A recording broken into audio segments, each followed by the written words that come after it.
नमस्कार, स्वागत है आपका कक्षा 10वीं एनसीईआरटी इतिहास की पाठ्य पुस्तक के पहले अध्याय के इस तीसरे वीडियो में।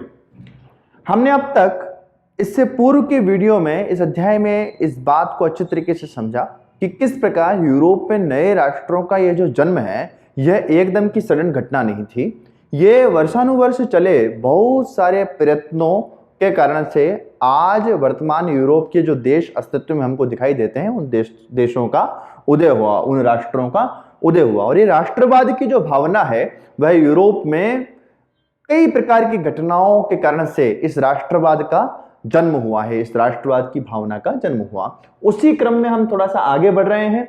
इस वीडियो से पहले हमने देखा कि 1815 में यूरोप के अंदर जो वियना कांग्रेस हुई और उस वियना कांग्रेस के अंदर उस समय की जो तात्कालिक यूरोप की बड़ी चार शक्तियां थी, ऑस्ट्रिया, प्रशा, ये सब लोग मिलकर के इन्होंने यूरोप का एक नया चित्र बनाया जिसमें फ्रांस के द्वारा जीते गए सभी क्षेत्रों को वापस ले लिया गया, फ्रांस के चारों ओर नए राज्यों का निर्माण कर दिया गया और साथ ही साथ जो पुरानी स्थितियां थी, जो पुराने राजवंश थे, उन राजवंशों के हाथों में वापस उन प्रदेशों की सत्ताएं दे दी गई। खुद फ्रांस में भी जिस बुर्बो राजवंश से 1789 की क्रांति के बाद फ्रांस ने स्वतंत्रता पाई थी, उसी बुर्बो राजवंश के हाथ में वियना संधि के प्रावधानों के तहत वापस फ्रांस की सत्ता चली गई। इस पूरे अध्याय में इस 1815 की इस वियना संधि ने एक बहुत बड़ा परिवर्तन संपूर्ण यूरोप में किया। उसने उदारवादी राष्ट्रवाद का जो प्रभाव धीरे धीरे बढ़ रहा था यूरोप के अंदर, उसके उलट रूढ़िवादी ताकतों को एक बार फिर ताकतवर कर दिया वियना संधि ने। और जब इस वियना संधि के बाद ये रूढ़िवादी ताकतें लगातार अपनी ताकत को बढ़ाने का प्रयास करती रही, तो वो राष्ट्रवादी उदारवादी जो लोग थे, जो राष्ट्र के विचार को पोषित कर रहे थे, जो सामाजिक, आर्थिक और राजनीतिक क्षेत्रों में अपने उदारवाद की जो उनकी विचारधारा थी उसको बढ़ाने के लिए जो लोग काम कर रहे थे, उनका दमन होने लगा, उनको दबाया जाने लगा। किनके द्वारा? इन रूढ़िवादी ताकतों के द्वारा। तो वो जो उदारवादी राष्ट्रवादी लोग थे उन्होंने क्रांति का मार्ग स्वीकार किया और उस क्रांति के मार्ग पर चलकर पूरे यूरोप के इन उदारवादी राष्ट्रवादी लोगों ने अलग अलग जगह पर क्रांतियां की। ये जितनी भी क्रांतियां यूरोप में इस पूरे कालखंड में हुई, 1830 से लेकर 1840 तक का ये समय यूरोप में क्रांतियों का युग कहलाता है, क्योंकि जगह जगह पर, अभी हम पढ़ेंगे फ्रांस और फ्रांस के बाद बहुत सारी जगहों पर किस प्रकार की क्रांतियां वहां पर हुई हैं। ये सारी क्रांतियों का नेतृत्व कौन लोग कर रहे थे? तो नेतृत्व कर रहे थे उदारवादी राष्ट्रवादी लोग, जिसको यूरोप में मध्यम वर्ग कहा गया। इन मध्यम वर्ग में शिक्षक, डॉक्टर, वकील, मध्यम वर्ग के व्यवसायी, इस प्रकार का एक पढ़ा लिखा वर्ग था जो इन सब क्रांतिकारी गतिविधियों को, इन क्रांतियों को नेतृत्व प्रदान कर रहा था, इन क्रांतियों को लीड कर रहा था। और इसी प्रकार की एक क्रांति जुलाई में होती है फ्रांस में। हमने 1789 की फ्रांसीसी क्रांति के बारे में बहुत अच्छे से पढ़ा है। और ये जो 1830 में जो जुलाई में ये क्रांति हुई, इसे फ्रांस की दूसरी क्रांति कहते हैं, फ्रांस की द्वितीय क्रांति। पहली क्रांति कौन सी थी, जिसके बारे में एक पूरा चैप्टर हमने 9th में पढ़ा और इस लेसन के स्टार्टिंग में भी हमने 1789 की क्रांति की थोड़ी सी चर्चा की थी। वो पहली क्रांति थी फ्रांस की। उस क्रांति के बाद फ्रांस में जो बुर्बो राजवंश का लुईस 16वां राज करता था, उस राजा की सत्ता को उखाड़ फेंका गया था और उसकी जगह पर एक संवैधानिक राजतंत्र की स्थापना वहां पर की गई थी। और उसके बाद नेपोलियन का काल आया। नेपोलियन के बाद ये रूढ़िवादी ताकतें, 1815 की वियना के बाद रूढ़िवादी ताकतों ने वहां पर वापस बुर्बो राजवंश की सत्ता को स्थापित किया था। उन बुर्बो राजवंश का जो उस समय राजा था, चार्ल्स दशम, उसने फ्रांस के अंदर एक बार पुनः वो 1789 से पहले की जो स्थितियां थी उन्हीं को जन्म दे दिया। वो चर्च का समर्थक था, इसलिए चर्च को ताकत देने की बात करता था। उसने सामंतों और जागीरदारों की शक्ति को एक बार फिर से बढ़ा दिया। वो संसदीय जो प्रतिनिधि शासन है उसमें उसका कोई विश्वास नहीं था, संविधान को भी वह मानता नहीं था। इस कारण से ये जो सेंसरशिप है, अभिव्यक्ति की स्वतंत्रता है, ये सारी स्वतंत्रताओं का हनन वापस फ्रांस में होने लगा, जिसके कारण से फ्रांस की जनता एक बार पुनः चार्ल्स दशम के खिलाफ हो गई और उसके खिलाफ एक बड़ी क्रांति की गई। और फ्रांस में जब क्रांति हुई तो इस चार्ल्स दशम को अपनी गद्दी छोड़कर भागना पड़ा और वहां पर एक संवैधानिक राजतंत्र की स्थापना हुई। वापस एक बार संविधान के अंडर कंट्रोल राजा बनाया गया, यानी कि उस संवैधानिक राजतंत्र में एक अध्यक्ष की नियुक्ति की गई। वो अध्यक्ष लुई फिलिप को बनाया गया। लुई फिलिप के नेतृत्व में 1830 की इस क्रांति के बाद फ्रांस में एक संवैधानिक राजतंत्र निर्मित हुआ, कॉन्स्टिट्यूशनल मोनार्की, जिस प्रकार ब्रिटेन में होता है। ब्रिटेन के अंदर संविधान है, लोग चुनते हैं प्रतिनिधियों को, लेकिन उस चुने हुए ब्रिटेन का जो प्रमुख होता है वो रानी होती है। उसी प्रकार इस 1830 की क्रांति के बाद भी जब चार्ल्स दशम जो बुर्बो राजवंश का राजा था उसके शासन को उखाड़ फेंका जुलाई की इस क्रांति के द्वारा फ्रांस की जनता ने, तो उसके बाद फ्रांस में भी इसी प्रकार का संवैधानिक राजतंत्र की स्थापना की गई, जहां संविधान भी बनाया गया, लेकिन उस संविधान का अध्यक्ष लुई फिलिप को बनाया गया।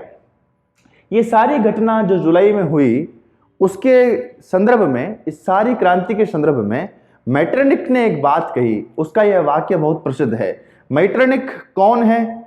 तो इससे पहले के वीडियो में आपने जाना था, ये जो वियना की संधि हुई, वो वियना की संधि की मेजबानी ऑस्ट्रिया ने की थी, और ऑस्ट्रिया का जो उस समय का चांसलर था वो था ड्यूक मेटरनिख, जिसने जियुसेप्पे मैज़नी के बारे में भी एक टिप्पणी की थी, जो एक कोटेड इनवाइटेड कोमाज में एक बिल्कुल इस विशेष वाक्य था मेटरनिख का कि हमारी सारी व्यवस्थाओं का जो सबसे बड़ा और सबसे खतरनाक शत्रु है वो मैज़नी है। ये एक मेटरनिख ने मैज़नी के बारे में कहा था। उसी मेटरनिख ने फ्रांस के बारे में एक बात कही जो हमको ध्यान रखनी चाहिए। जब फ्रांस छींकता है तो बाकी यूरोप को सर्दी जुकाम हो जाता है। ऑस्ट्रिया के चांसलर ड्यूक मेटरनिख ने फ्रांस के बारे में ये बात कही कि जब फ्रांस छींकता है तो सारे यूरोप को सर्दी जुकाम हो जाता है। ऐसा ड्यूक मेटरनिख ने फ्रांस के लिए क्यों कहा? तो ये इस 1830 तक का अनुभव था ड्यूक मेटरनिख का कि कैसे 1789 की जब पहले क्रांति हुई फ्रांस की, तो उस क्रांति के बाद संपूर्ण यूरोप में क्रांतियों का एक दौर आ गया। जगह जगह राजतंत्रों के खिलाफ आंदोलन चालू हो गए संपूर्ण यूरोप में।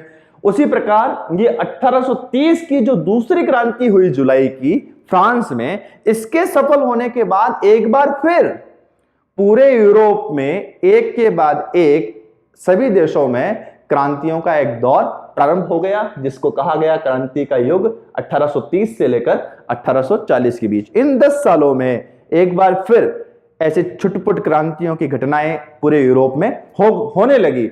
इस कारण से ड्यूक मेटरनिख ने फ्रांस के बारे में कहा कि जब फ्रांस छींकता है तो पूरे यूरोप को जुकाम हो जाता है। इट मींस जब फ्रांस क्रांति करता है, जब फ्रांस कोई परिवर्तन की बात करता है, तो पूरा यूरोप भी क्रांतियों के एक श्रृंखला में चल पड़ता है।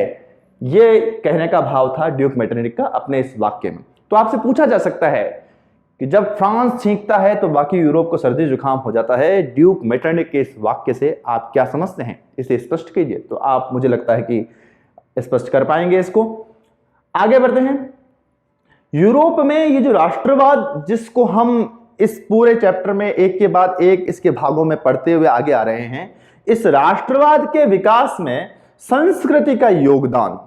तो यूरोप में ये जो नए राष्ट्रों का उदय हुआ है, ये जो राष्ट्रवाद की भावना 18वीं 19वीं शताब्दी के दौरान प्रचंड होती चली गई, जिसने कई नए राष्ट्र राज्यों का निर्माण किया, वह राष्ट्रवाद की भावना केवल युद्धों, लड़ाइयों, संघर्षों, क्रांतियों के कारण से ही वह राष्ट्रवाद पनपा नहीं है, वह राष्ट्रवाद बढ़ा नहीं है।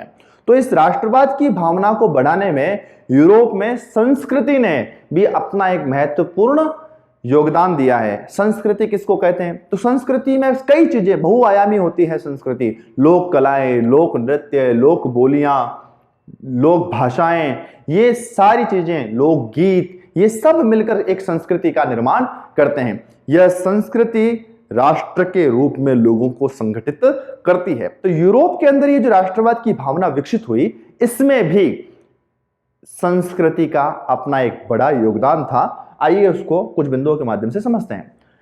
यूरोप में राष्ट्रवाद के इस विकास को हम यहां 3 बिंदुओं के अंदर समझने की कोशिश करते हैं। सबसे पहला है रोमानीवाद। ये फिर एक वाद आया है, रोमानीवाद। रोमानीवाद क्या था? रोमानीवाद तो संक्षेप में हम जानेंगे। रोमानीवाद एक सांस्कृतिक आंदोलन था। अपनी सांस्कृतिक विशेषताओं, अपनी विशिष्टताओं को समाज में समझाने के लिए एक आंदोलन जैसा चल पड़ा, जिसको रोमानीवाद कहा गया। ये रोमानीवादी जो लोग थे, जो ये रोमानीवादी आंदोलन था, इनका यह प्रबल मत था कि यह तर्क वितर्क और विज्ञान के महिमा मंडन के स्थान पर भावनाओं को अधिक बल देते थे। जब राष्ट्र की बात आती है, जब संस्कृति की बात आती है, तो फिर लोग तर्क वितर्क करके राष्ट्र के अस्तित्व को स्थापित करने की कोशिश करते हैं। रोमानीवाद नाम का यह सांस्कृतिक आंदोलन इस तर्क वितर्क के महिमा मंडन के खिलाफ था। कोई तर्कों से राष्ट्र की स्थापना नहीं कर सकता, अच्छे प्रचंड तर्क देकर कोई राष्ट्र की स्थापना नहीं कर सकता। राष्ट्र और संस्कृति जो है वह भावनात्मक चीज है, और इसलिए ये रोमानीवादी आंदोलन के जो लोग थे, ये जो पूरा का पूरा आंदोलन था, इसका यह प्रबल विश्वास था कि तर्क वितर्क और वैज्ञानिक तर्कों के आधार पर राष्ट्रों का निर्माण नहीं हो सकता। राष्ट्र यह पूर्णतया भावनात्मक विषय है, यह भावनाओं का, हृदय का विषय है। तो यह इनका एक प्रमुख विश्वास था, और साथ ही साथ इनका यह प्रमुख विश्वास था कि साझा सामूहिक विरासत और साझा सांस्कृतिक अतीत, ये जो 2 चीजें हैं, एक पूर्वजों से जो सामूहिक विरासत किसी समाज को मिली है, और दूसरा उन पूर्वजों से चलती आई परंपराओं के कारण से जो एक सबका एक जैसा एक सांस्कृतिक अतीत, एक सांस्कृतिक इतिहास निर्मित हुआ है। ये 2 चीजें, सामूहिक विरासत और ये साझा सांस्कृतिक अतीत जो है, इन दोनों से मिलकर ही कोई राष्ट्र निर्मित हो सकता है। यानी कि राष्ट्र का आधार रोमानीवादी ये जो आंदोलन है, ये क्या मानता था? सामूहिक विरासत और सामूहिक सांस्कृतिक अतीत, इनसे कोई राष्ट्र निर्मित होता है। इस रोमानीवादी आंदोलन ने संस्कृति के नाम पर, सामूहिक विरासत के नाम पर, अपने साझा सार्वजनिक सांस्कृतिक अतीत के नाम पर संपूर्ण यूरोप के जनमानस में अपने राष्ट्र को जीवित करने, अपने राष्ट्र को स्थापित करने की इस चेतना को, संस्कृति के आधार पर राष्ट्र को पुनर्जीवित करने की इस चेतना को जागृत कर दिया इस रोमानीवादी आंदोलन ने। इसी आंदोलन से जुड़े हुए एक जर्मन जो चिंतक थे, दार्शनिक थे, योहान गॉटफ्रीड, इनका भी यह मानना था कि राष्ट्र की सच्ची आत्मा जो है वो लोकगीतों, जन काव्य और लोक नृत्यों से प्रकट होती है। गॉटफ्रीड, योहान गॉटफ्रीड यह कहते थे कि ये जो लोक नृत्य हैं, लोक गीत हैं, लोक कथाएं हैं, लोक काव्य हैं, इनके अंदर राष्ट्र की वास्तविक आत्मा निहित करती है। अगर किसी राष्ट्र की वास्तविक स्वरूप को समझना है तो फिर उनकी लोक परंपराओं, लोक नृत्य, लोक गीतों से समझा जा सकता है। इसलिए इनके एकत्रीकरण का जो काम है वह राष्ट्र के पुनर्जीवन का ही काम है। ऐसा योहान गॉटफ्रीड, जो एक रोमानी आंदोलन से जुड़े हुए चिंतक थे, उनका यह स्पष्ट मानना था। यूरोप में राष्ट्रवाद के विकास में संस्कृति का यह जो दूसरा तत्व है, लोक साहित्य और स्थानीय बोलियां, वर्नाक्युलर जो लैंग्वेजेस होती है, क्षेत्रीय जो बोलियां होती है, उन बोलियों का और लोक साहित्यों का भी इस राष्ट्रवाद के जागरण में महत्वपूर्ण योगदान था। यूरोप में इस राष्ट्रवाद के जागरण में इस लोक साहित्य और लोक बोलियों के महत्व को समझने के लिए हम एक उदाहरण ले सकते हैं, और वो उदाहरण है जर्मनी के ग्रीम बंधुओं का। कौन थे ग्रीम बंधु? मैं जिन चीजों को अंडरलाइन कर रहा हूं, ये अपने आप में एक कॉन्सेप्ट है। प्रश्नों की दृष्टि से भी आप सब इनको तैयार करते चलेंगे। ग्रीम बंधु कौन थे? ग्रीम बंधु ये जर्मनी में पैदा हुए 2 भाई थे। कानून की पढ़ाई कर रहे थे, और कानून की पढ़ाई करते करते ही इन्हें एक शौक लगा, एक इच्छा हुई, और वो क्या हॉबी बन गई, इनकी एक आदत बन गई कि जो लोक कथाएं थी, अलग अलग गांवों में जो कथा कहानियां प्रचलित थी, उन कथा कहानियों को इकट्ठा करने का एक शौक लग गया इन दोनों भाइयों को। ग्रीम बंधु के नाम से ये जाने जाते थे। ये ग्रीम बंधु ने और 6 महीने तक पूरे जर्मनी के अलग अलग गांवों की यात्राएं की और उन यात्राओं को करके गांव गांव में उनकी स्थानीय बोलियों में जो कहानियां, जो किस्से सुनाए जाते थे, उन कहानी किस्सों को इकट्ठा किया, उनको लिखा और लिखकर 1812 में ग्रीम्स बंधुओं द्वारा लिखी गई ये सारी कथाओं का एक प्रकाशन प्रारंभ हुआ और उसके कारण से उन कथा कहानियों के अंदर जर्मन राष्ट्र की वास्तविक अभिव्यक्ति जर्मन लोगों को होती थी। एक और जबरदस्त बात जो थी इन लोक कथाओं और कहानियों का, कि जो अनपढ़ आदमी था, जो पढ़ा लिखा व्यक्ति नहीं था, उनके बीच में भी इन लोक बोलियों में प्रचलित इन कथाओं के माध्यम से राष्ट्रवाद का विचार आसानी से पहुंचाया जा सकता था। इसलिए ग्रीम बंधुओं ने इन सब का संग्रह किया और 1812 में अपनी कहानियों का एक प्रकाशन किया। ग्रीम बंधुओं ने एक और जबरदस्त काम किया भाषा के क्षेत्र में, वो ये कि 33 खंडों में उन्होंने जर्मन शब्दकोश का निर्माण किया। उनका यह मानना था कि जो भाषा है वह राष्ट्र को जोड़कर रखने में एक महत्वपूर्ण तत्व है, इसलिए सबको अपनी भाषा का गौरव होना ही चाहिए और अपनी भाषा को एक सम्मानजनक स्थान मिले, इसके लिए उन्होंने जर्मन भाषा का शब्दकोश तैयार किया जो 33 वॉल्यूम्स में 33 खंडों में प्रकाशित करवाया गया। इन ग्रीम्स बंधुओं का इस जर्मन लोक बोलियों, लोक साहित्य को इकट्ठा करने के बारे में स्पष्ट मत था। ये ग्रीम्स बंधु ये अच्छे तरीके से जानते थे, मानते थे और लोगों को बताते थे कि फ्रांसीसी प्रभुत्व का विरोध तथा जर्मन राष्ट्रीय पहचान को बनाने के लिए लोक कथाएं तथा जर्मन भाषा का विकास यह आवश्यक है। ग्रीम्स बंधु जब लोक कथाओं को, जर्मन भाषा को ताकतवर करने, जर्मन भाषा को विकसित करने के लिए प्रयास कर रहे थे, तो वो ये साफ साफ जानते थे क्योंकि जर्मनी के ऊपर कंट्रोल किसका था? फ्रांस का। तो फ्रांसीसी जो प्रभुत्व था उसको अगर नष्ट करना है तो फिर लोक कथाओं को और जर्मन भाषा को पुनर्जीवित करना पड़ेगा। इसके लिए ग्रीम्स बंधुओं ने अपना पूरा जीवन लगाया और बाद में जो उदारवादी आंदोलन चले, उन उदारवादी आंदोलन में भी ये दोनों भाई सक्रिय रहे और अंततोगत्वा इस विचार की जीत हुई। यूरोप में राष्ट्रवाद का एक प्रचंड जागरण हुआ और राष्ट्रवाद के जागरण में जिस संस्कृति के योगदान को हम पढ़ रहे हैं उसकी तीसरी चीज है भाषा, जो हालांकि ऊपर वाले में आ गया है। लोक साहित्य के साथ स्थानीय बोलियों की बात जब ग्रीम बंधु की करती हैं तो बोलियां भी भाषा में ही, हम इसका भी उदाहरण दे सकते हैं, लेकिन भाषा के नाम पर एक और उदाहरण हम ले सकते हैं और वह है रूस शासित पोलैंड का।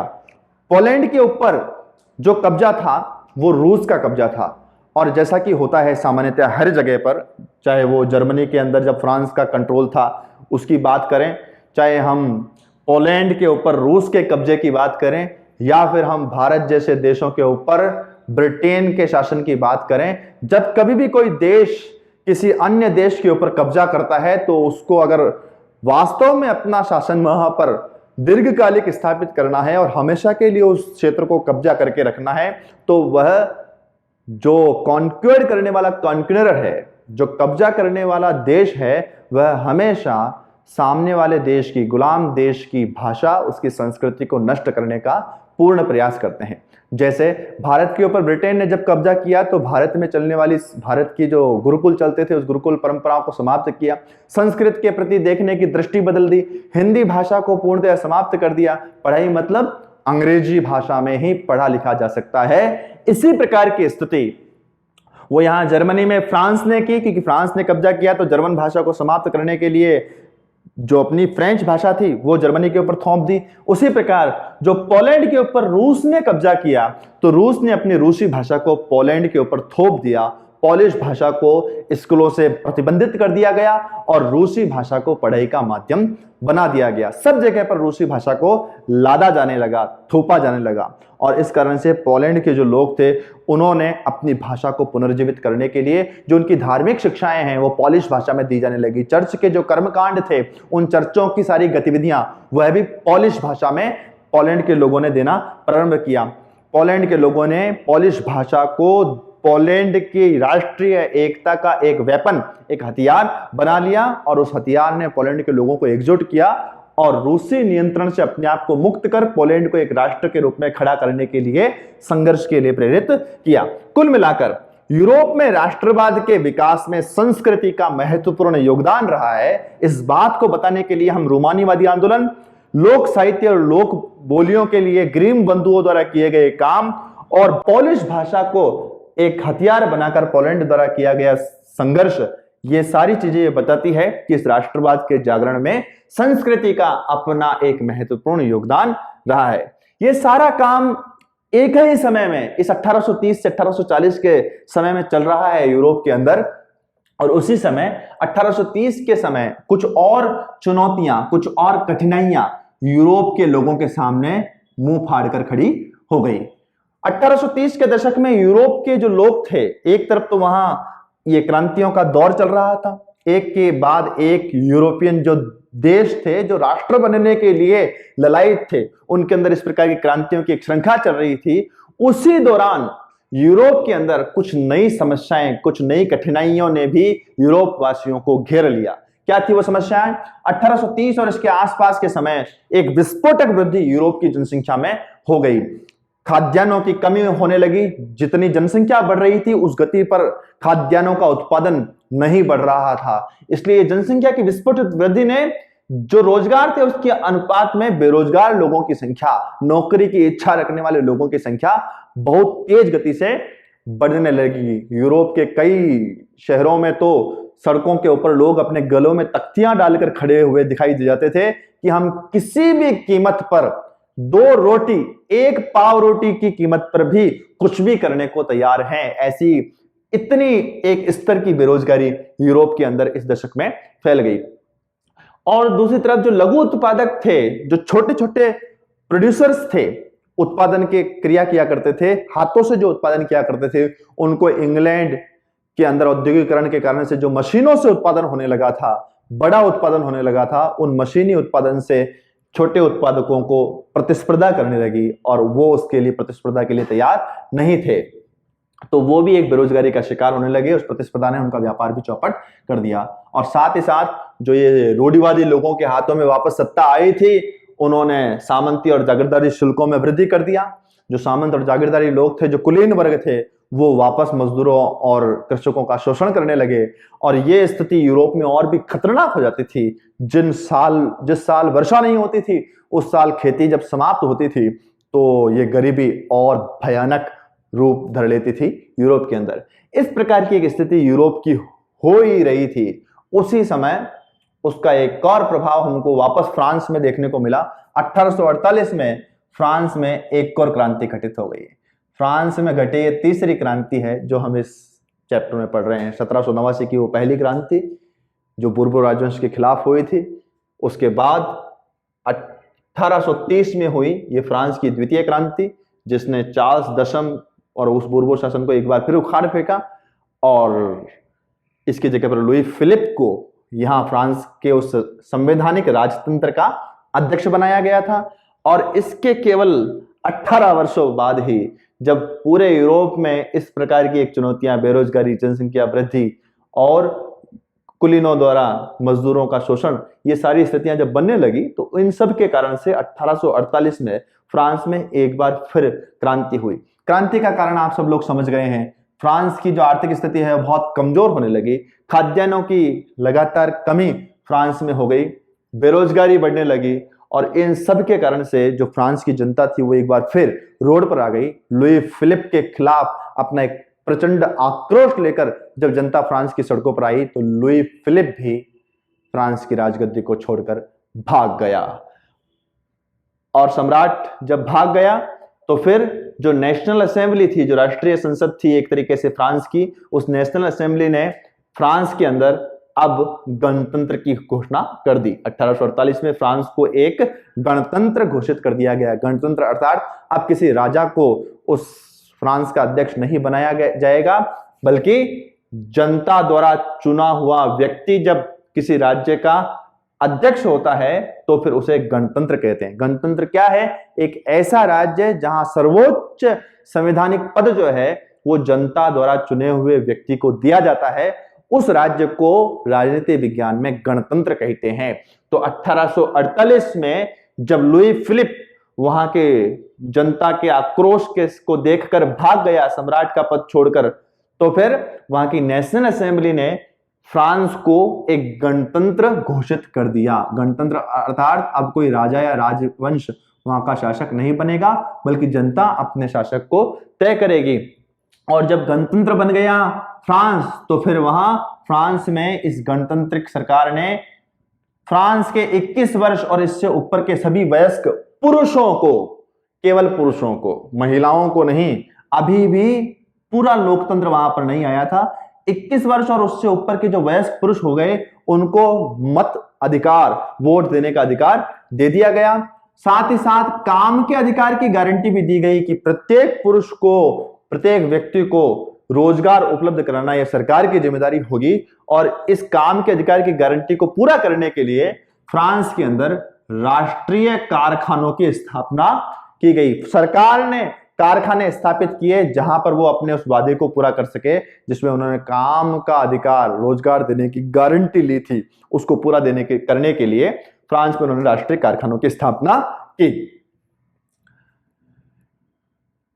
यूरोप के अलग अलग हिस्सों में इस प्रकार के सारे घटनाक्रम चल रहे थे जिसको हम क्रांतिकारी युग कह रहे हैं। जैसा हमने फ्रांस के बारे में पढ़ा, वैसे ही जर्मनी में भी कुछ चल रहा था। जर्मनी में भी ये राष्ट्रवाद की जो भावनाएं हैं वो प्रचंड हो रही थी। एक राष्ट्र के रूप में जर्मन खड़ा हो, इसके लिए प्रयास चल रहे थे, बहुत सारे प्रयास हुए। उनमें से ही एक प्रयास था फ्रैंकफर्ट संसद, अंग्रेजी में इसको कहते हैं फ्रैंकफर्ट पार्लियामेंट। तो ये फ्रैंकफर्ट पार्लियामेंट क्या थी, फ्रैंकफर्ट संसद क्या थी? तो जर्मन को एक राष्ट्र करने के लिए, छोटे छोटे जर्मन टुकड़ों को मिलाकर एक राष्ट्र के रूप में जर्मनी को एक राष्ट्र का स्वरूप देने के लिए जो प्रयास हुए, उसी में से एक असफल प्रयास, ये प्रयास हुआ तो था लेकिन ये सफल नहीं हो पाया, इसलिए मैंने लिखा है जर्मनी के एकीकरण का एक ये असफल प्रयास था।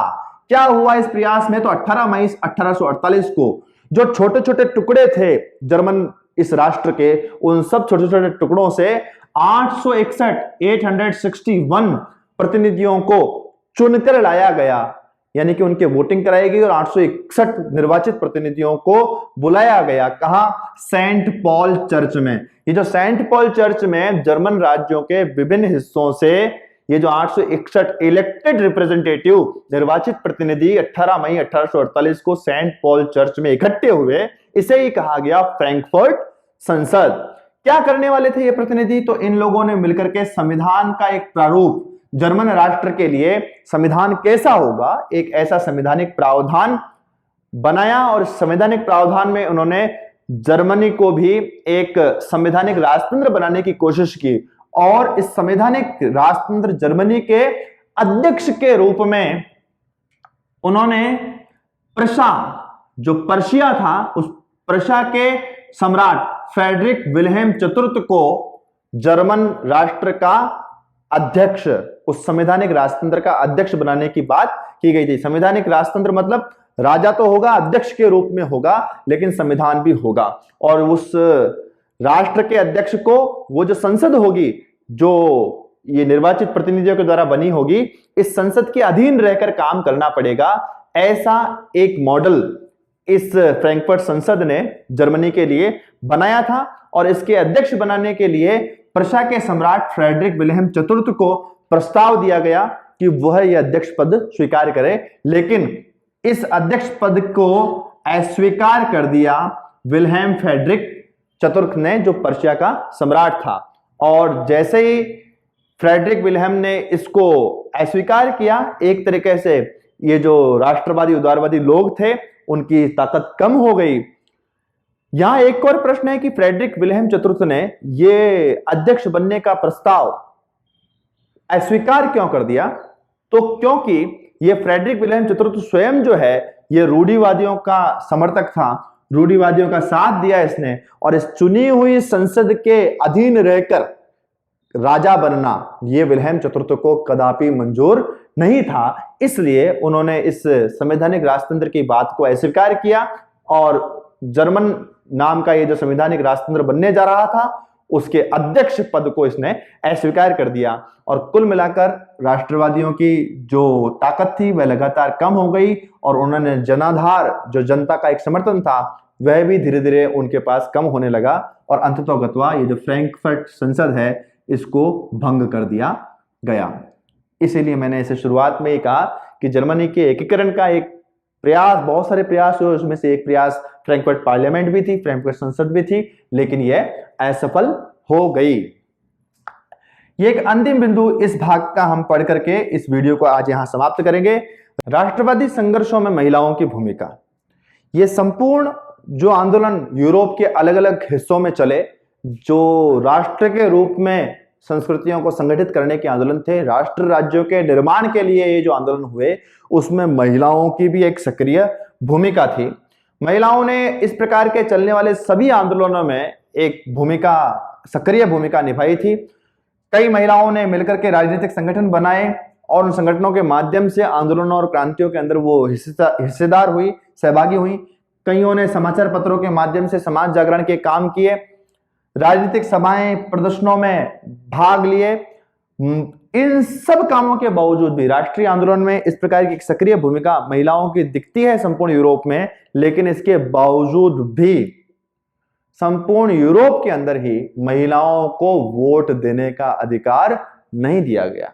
आप देखिए 1848 में ये जो फ्रांस की क्रांति हुई, यह तीसरी क्रांति थी फ्रांस की, और फ्रांस संपूर्ण यूरोप को प्रेरणा देने वाला था। संपूर्ण यूरोप जिससे मोटिवेशन पाता था, उस फ्रांस के अंदर हुई इस तीसरी क्रांति की सफलता के बाद भी जब मताधिकार दिया गया, तो मताधिकार किसको दिया गया? 21 वर्ष से अधिक केवल सभी पुरुषों को, महिलाओं को मताधिकार नहीं दिया गया। तो एक महत्वपूर्ण भूमिका थी महिलाओं की इन सभी राष्ट्रवादी संघर्षों में, लेकिन इसके बावजूद वो मताधिकार से वंचित रही। ये जो फ्रैंकफर्ट संसद, ये अभी हमने दूसरा जो कॉन्सेप्ट पढ़ा, ये फ्रैंकफर्ट संसद जो जर्मन को एक जर्मन राष्ट्र के रूप में एकीकरण करने का प्रयास था, इसमें भी जब निर्वाचित प्रतिनिधि आए, निर्वाचित प्रतिनिधियों में तो एक भी महिला नहीं थी, ये तो एक अलग बात है, लेकिन इस संसद के संपूर्ण गतिविधियों में, इस सारे प्रयासों में महिलाओं की जो भूमिका थी वो केवल और केवल दर्शक मात्र थी। यानी इन महिलाओं को एक दर्शक बनाकर फ्रैंकफर्ट पार्लियामेंट में पीछे की तरफ खड़ा किया गया था। ये सारी बातें बताती हैं कि महिलाओं की भूमिका तो महत्वपूर्ण थी, सक्रिय थी पूरे यूरोप के इस राष्ट्रवादी संघर्षों में, लेकिन उनको मिला कुछ भी नहीं। यानी कि एक तरीके से उनको गौण कर दिया गया, नेग्लेक्ट कर दिया गया इस सारे राष्ट्रवादी संघर्षों में। ये जो पूरा का पूरा भाग है, इस अध्याय 1 का तीसरा भाग, क्रांतियों का ये जो युग 1830 से लेकर 1840 के बीच में ये संपूर्ण घटनाएं जो यूरोप के अंदर घटित हुई, इन सब चीजों ने 1848 में आते आते ये सारे के सारे आंदोलन, ये सारी की सारी क्रांतियां उन रूढ़िवादी जो ताकतें थी, उन रूढ़िवादी ताकतों के द्वारा ये सारे संघर्ष दबा दिए गए। ये क्रांतियां समाप्त कर दी गई, कुचल दी गई, लेकिन इन संघर्षों ने उन रूढ़िवादी ताकतों के दिमाग में एक बात बिल्कुल स्पष्ट कर दी थी, और वो बात क्या थी कि ये जो राष्ट्रवादी उदारवादी लोग हैं, ये जो क्रांतिकारी लोग हैं, इनकी जो मांगे हैं, ये जिस प्रकार का शासन चाहते हैं, ये जिस प्रकार के प्रशासनिक बदलाव चाहते हैं, उन बदलावों को किए बिना अपने शासन को ज्यादा समय तक चला पाना यह संभव नहीं है। ये बात रूढ़िवादी जो सम्राट थे, जो शासक थे, जो सत्ताएं थी, उनके दिमाग में इन क्रांतियों ने स्पष्ट रूप से अंकित कर दी थी, और इसीलिए क्रांतियों को दबाने के बावजूद भी ये रूढ़िवादी जो लोग थे वो अपनी पुरानी सत्ताओं को वापस बहाल उस रूप में नहीं कर पाए जिस रूप में ये 1848 से पहले कर रहे थे। और इन क्रांतियों के कारण से इन रूढ़िवादी ताकतों को भी कुछ बदलाव करने के लिए मजबूर होना पड़ा, जिसके अंदर भूदासत्व और सामंती जैसी जो व्यवस्थाएं थी, उन व्यवस्थाओं को यूरोप में धीरे धीरे समाप्त होते हुए लोगों ने देखा। इस वीडियो में इतना ही, मिलते हैं अगले वीडियो में इस अध्याय के अगले अंक के साथ। इस पूरे भाग के संदर्भ में आपका कोई प्रश्न हो तो आप उसे कमेंट बॉक्स में अवश्य लिखें। मिलते हैं अगले वीडियो में, तब तक के लिए नमस्कार।